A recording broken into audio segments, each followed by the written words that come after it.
বেণীমাধব, বেণীমাধব, তোমার বাড়ি যাব।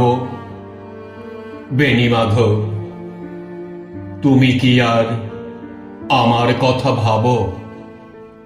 বেণীমাধব, মোহন বাঁশি তমাল তরুমূলে বাজিয়েছিলে।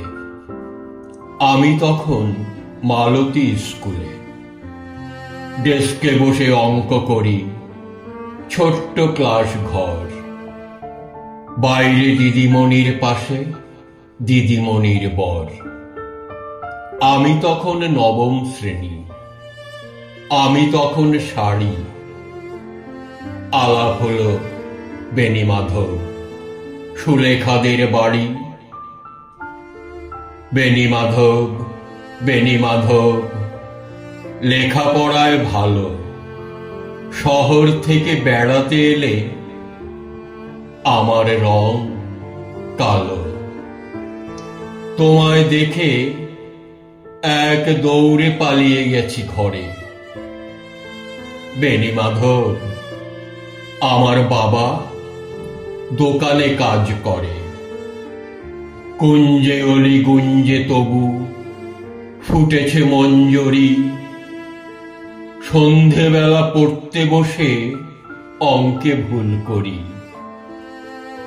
আমি তখন নবম শ্রেণী, আমি তখন 16। ব্রিজের ধারে বেণীমাধব, লুকিয়ে দেখা হলো। বেণীমাধব, বেণীমাধব, এতদিনের পরে সত্যি বলো, সেসব কথা এখনো মনে পড়ে?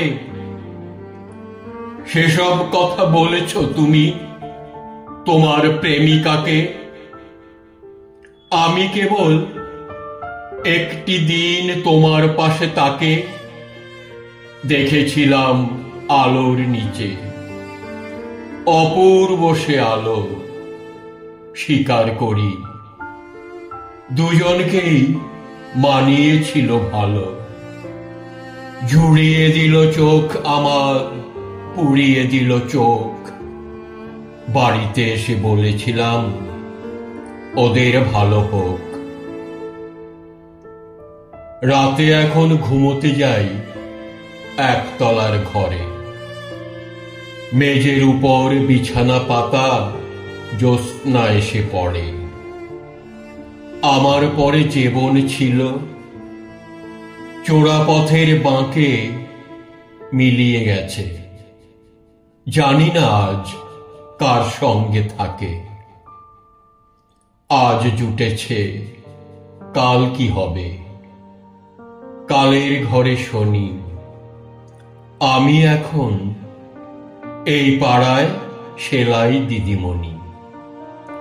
তবু আগুন, বেণীমাধব, আগুন জ্বলে কই?